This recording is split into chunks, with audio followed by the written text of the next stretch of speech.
Hello everyone, this is Marshall Official. Welcome back to another video. This is another Russo-Ukrainian war update, and we have a lot of very major important updates today. We're going to start off with some off-the-battlefield news. It should not be understated just how big of a deal it is that the US has decided to cut off Ukraine from intelligence as well as military aid. This decision has created a massive hole in the Ukrainian supplies. The USA was by far Ukraine's largest supporters, giving Ukraine about the same amount of equipment as all of Europe. Now Europe alone will have to arm Ukraine. However, news suggests that the cutting of Ukraine from aid and intelligence is only a temporary step. Nevertheless, who knows how long it will last. Here's some news here as well from just about 3 days ago. This is the same news, but it came from a CIA director who told that the U.S. had stopped Ukraine from receiving intelligence, which happened right after the U.S. said it would continue to give intelligence to Ukraine, but then he announced that it had in fact stopped. This article pretty much explains that we don't know how long it's going to last. Supposedly, it's only temporary and will be short-lived, but you just never know. And that basically the Trump administration wants to hear from Zelensky that he wants a just and lasting peace and is willing to make concessions as long as Russia makes them as well. He also obviously wants an apology from Zelensky over the fight that happened in the Oval Office. So basically, some more news about strikes inside of Ukraine. A Russian strike apparently using cluster munitions killed about 11, possibly up to 20, more than 20. The official number I heard was 11, but that number probably has gone up in the last several hours, so it is now above 20. But Russian forces attacked the town in Donetsk with a cluster munitions, causing the death of about 20. Now let's move on to the battlefield, and we will be starting up here in Kursk, where we have extreme news. So you can already see that major changes have happened. Let's start off here over in the west. In the Sumy region, Russian forces have gained some more ground. Like some forested patches and some few tree lines. Not major, but they have advanced there. They also are able to take their bite out of this forested area along the Loknia River. And this is heading towards the town of Basivka and towards the bigger town of Bunakivka. And reportedly Russian forces have already closed in enough on the R200 highway that they are now creating serious problems for Ukraine's logistics inside of the Kursk region.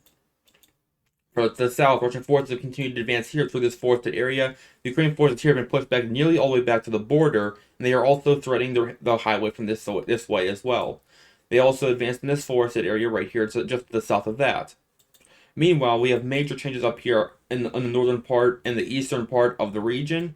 Russian forces were able to recapture the town of Starina Sorochina, Nikolivka, and Viktorovka. Ukraine forces are also reportedly beginning to retreat entirely from this region. That's why the gray zone is so big.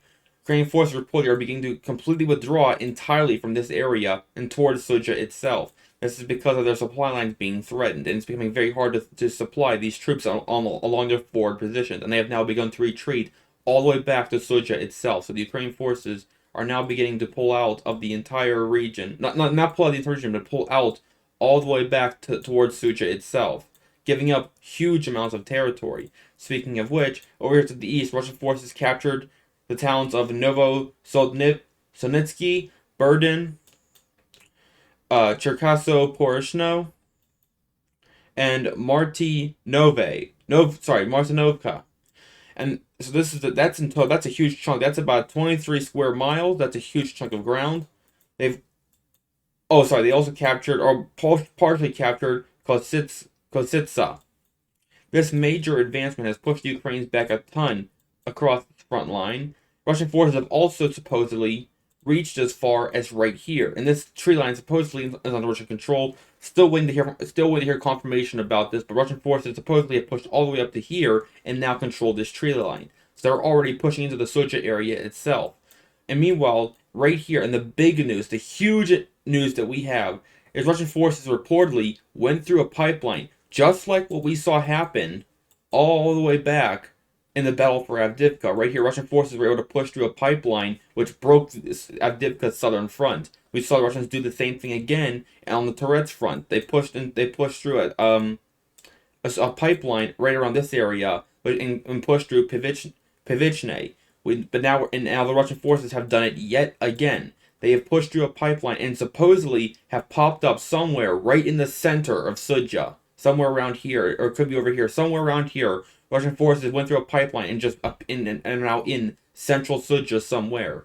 We have these pictures that show Russian forces, that appear to show Russian forces Again, this is still waiting to be confirmed, but we do have these pictures that show Russian forces moving through a pipeline into Suja itself, and the reports are that the Russian forces are now in the center of Suja because of this pipeline. This could be fake, and if it is, I will clarify that in my next video. But supposedly, Russian forces are somewhere in Suja itself because of that pipeline. That's why this is here. So this is absolutely enormous news.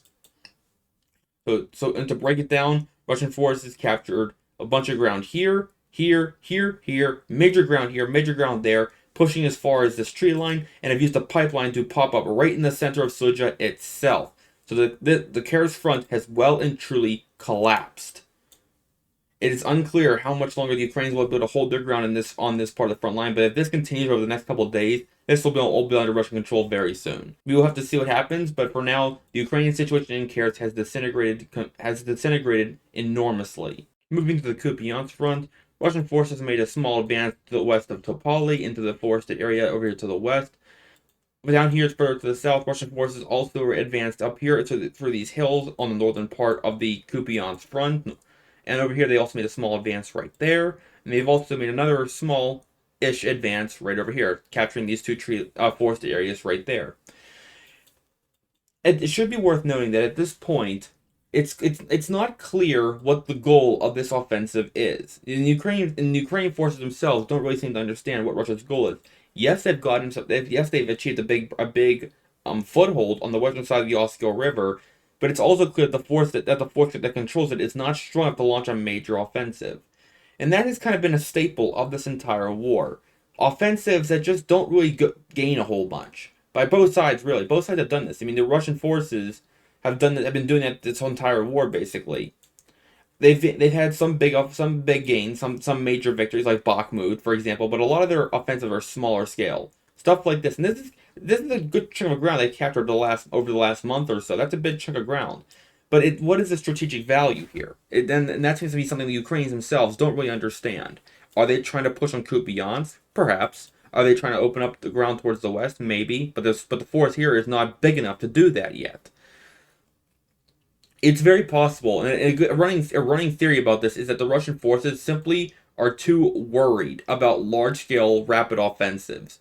And it's because they don't want a repeat of what happened at the beginning of 2022, when Russian forces launched their all-out offensive across the whole front to take over Ukraine, and it failed, and ever since then, Russian forces have been wary about launching full-scale attacks, and that's why they've limited themselves to smaller offensives that can gain some ground like this. This is a pretty good chunk of ground right here. Or if they fail, the loss is not that big. It's not a big loss if it does not succeed. The Ukrainians themselves launched their own major or all-out offensive in the south here in 2023, and that failed absolutely miserably.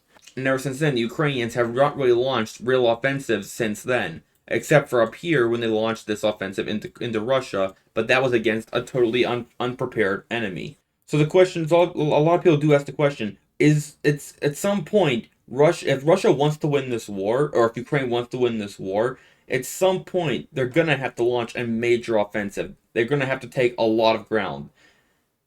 The only way for this war to end with one side actually being the true victor is if they can launch a major offensive and defeat the enemy. Whichever side can do that will win this war. Otherwise, it's going to be slow and kind of just like this for the whole war until it just ends, or maybe it will never end. Until a peace deal is signed or the war just doesn't end.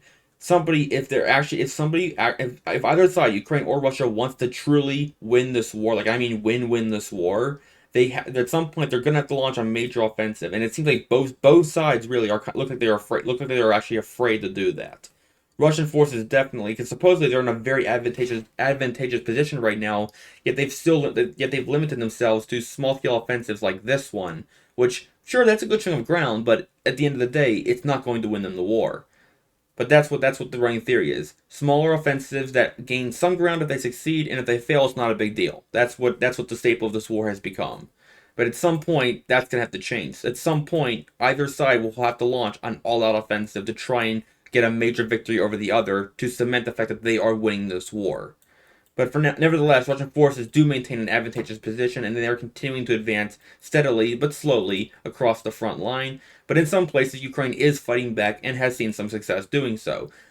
Russian forces also captured this piece of ground right here, north of Stepove, Novoselivka. Moving further to the south, we have no changes whatsoever from the Serbia forested area or the rest of the Luhansk and Kharkiv Oblast. The Bilorivka front and the Seversk front are quiet. The Russian forces made a small gain here in Chasiv Yar, capturing this residential area. Central Chasiv Yar and the rest is no different. Now for the Ukrainians, they've made big gains here in Toretsk. They have secured before it was a gray zone. They have now secured this area here to the south and about 1/3, 1/4ish of the southern part of Toretsk. They've also made big gains here to the west. However, this is because Russian forces have actually begun to pull out of this area, not necessarily because they fully ontook it, but the Russian forces have retreated because of their threat of encirclement, and the Ukrainian forces moved in to capture the abandoned ground. As for the Ukrainian push from the north, they have made smaller gains here, right here, and right here. However, Russian forces do appear now that they have slowed down the Ukrainians' northern attack, but the southern attack has gained a lot of ground. Russian forces are now at this point in basically the exact same situation the Ukrainians were in their mid part of the battle for Toretsk. The Russian forces now have to rely on the same stronghold the Ukrainians relied on to try and hold ground in Toretsk until their reinforcements can arrive. Reports are now that in order to counter this Ukrainian attack, Russian forces are now sending their reserves to this part of the front line from elsewhere, and again, they are now deploying their reserves to this part of the front to stop this Ukrainian attack and retake Toretsk again. The Russian forces cannot lose the strongholds like the city center, the stadium, or the Terracon here or here, as if they lose that, it will make retaking the city a second time much more difficult. They want to keep the fighting in these residential areas to the western part of the city. If Ukraine can push through them and capture even one of these three, this one maybe, but definitely these three strongholds, the stadium, the central area, and the Terracon, if they lose even one of these three, retaking the city will be very difficult. Russian forces need to hold on to these three parts of the city until their reinforcements can arrive to launch a counter attack and push Ukrainians out once again. But until then, the Ukrainian forces continue to advance. Here in the west, it turns out that this is a correction. The gray zone in this part of the city is far larger than originally thought. I had the Ukrainian forces like right here and the Russian forces like right here. That was actually incorrect. Russian forces have only just now captured this ground right here, and the rest is all in a massive gray zone. We have some insignificant changes down here to the south. Russian forces captured this tree line, the rest of this tree line, but it's very small, not a big deal, as well as this tree line right there. Again, it's pretty small, but we haven't seen any changes on this part of the front line in a very long time, so it is something that has changed. Russian forces over here made a small gain and captured the rest of this tree line as well, but they have lost part of northern Shevchenko. Ukrainian forces are still continuing their counterattacks on this part of the front line as well, while trying to prevent the Russian forces from rebuilding their forces and relaunching their offensive. Again, Russian forces on this part of the front line have switched to the defensive and have stopped their offensives in order to bring in more supplies and reinforcements and build their forces back up and then continue their offensive on Pokrovsk itself. And so to disrupt that rebuilding, the Ukrainian forces have launched a counterattack, and they have gained some ground here, as they've also been able to, for like the third or fourth time now, push Russian forces out of Udachny. Russian forces have tried probably about 4 times now to take this small village, and have been unable to, and they've been pushed out every single time. That just goes to show you the Russian forces at this point are now exhausted, and they need to resupply and rebuild. They're not even able to take a small village like Udachny, and they've been pushed out now 4 times. So Russian forces in this part of the front line need to resupply, and Ukrainian forces are trying to disrupt that. And they have retaken Udachny. Further here to the south, Russian forces made a small gain south of Zaporizhia. They captured a few tree lines here to the south, nothing major. We do have some decent sized gains by the Russian forces here to the south. They have captured the entirety of Constantinople, and they've been able to capture all ground in between. So now the last little bit of the pocket that used to extend all the way back to here, this massive pocket that used to be all the way back to here, has been totally 100% closed up right now. The last part of it that was right here has now been sealed, and Constantinople has fallen. Russian forces are still continuing on the southern part of Donetsk. Russian forces are still advancing in several sectors to try and push the Ukrainians back towards the Dnipropetrovsk Oblast. We have another small gain right here, capturing a tree line. And that is your entire map update. Thank you guys so much for watching. Again, it's all around. It's all about Kursk right now. Kursk and somewhat Sumy, kind of Sumy Oblast, but definitely Kursk Oblast. There's been absolutely enormous changes happening on this part of the front line. The Kursk front has well and truly disintegrated at this point, and I think tomorrow we're going to see even bigger changes. But that's a story for another day. Thank you guys so much for watching. I will see you guys next time. Bye.